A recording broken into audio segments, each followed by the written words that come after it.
Assalamu alaikum. Welcome at the Health Coaching Effect.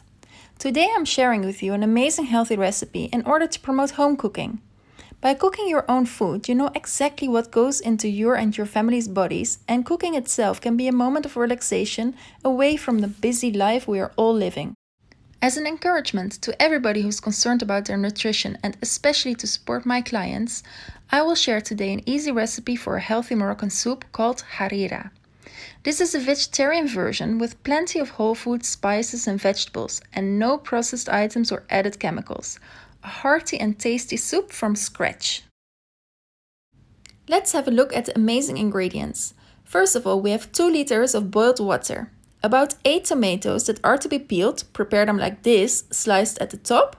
Furthermore, about 4 sticks of celery, I previously chopped and froze them. 2 cups of lentils, 3 tablespoons of tomato paste, a large onion grated, 1 egg, 1 tablespoon of vegetable oil, 2 tablespoons finely chopped parsley and cilantro, 2 tablespoons of flour, 2 cups of chickpeas, and spices. We have turmeric, ginger, cinnamon stick, salt, pepper, and saffron. So let's make the harira. First we start with Bismillah and then we add the vegetable oil to the pan on medium heat. After that, we add the grated onion. I use the grater like this with the large holes to grate the onion in advance. Next, add the spices. Half a teaspoon of turmeric, half a teaspoon of ginger, 1 cinnamon stick, 1 teaspoon of salt, 1/4 teaspoon of black pepper and a pinch of saffron threads. And then stir very well.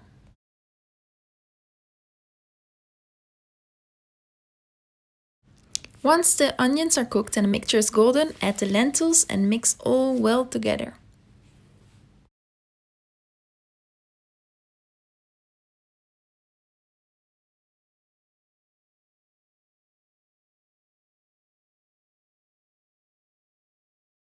Moving on, we then add the 2 liters of hot water and let the lentils cook for about 30 minutes on medium-high heat with the pan covered, until the lentils are nearly done, depending on the type that you are using.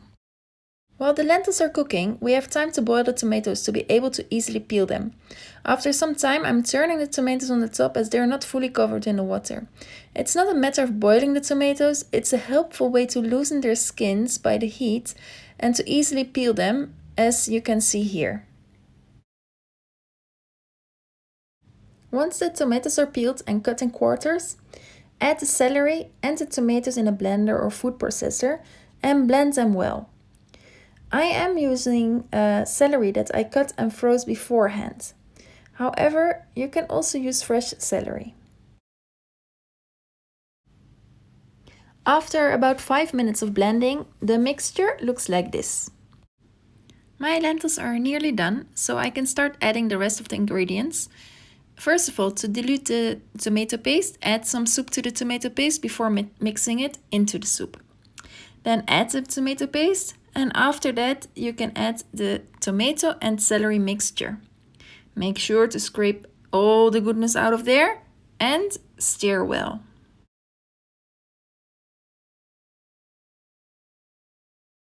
It is important to stir the soup continuously to avoid burning of the lentils and later on chickpeas on the bottom of the pan. So right now we are also adding the parsley and cilantro. And of course, stir the soup again. You can take a moment to taste the soup now. Perhaps you want to add spices according to your tasting. Then place the lid back on the pan to bring the soup to a boil.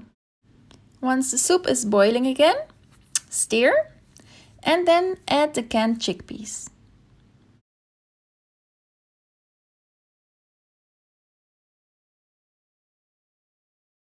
Then boil the soup for about 10 more minutes with the lid covered and prepare the egg and flour mixture meanwhile.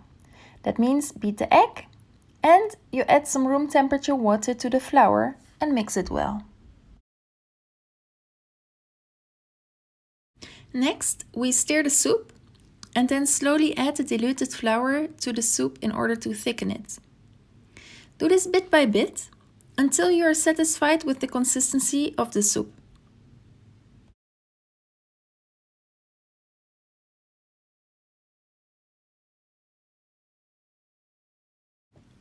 Boil the soup for a few more minutes so that the flour is completely cooked, and then add the beaten egg in the same manner, in a slow pace whilst stirring non-stop. In this way, the egg is cooked in tiny pieces.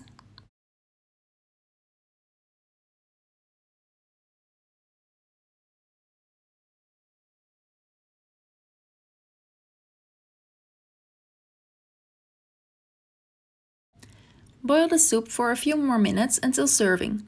You can serve the soup as a starter or as the main dish. Traditionally, the soup is eaten along with dates. Should you have prepared the soup beforehand, you can just switch off the heat and leave it to rest for later in the day, as you can easily reheat the soup. Don't forget to stir. Alternatively, once the soup has cooled down, you can keep it in the refrigerator for at least 3 days. Or you can freeze a portion of the soup as part of your monthly meal prep schedule.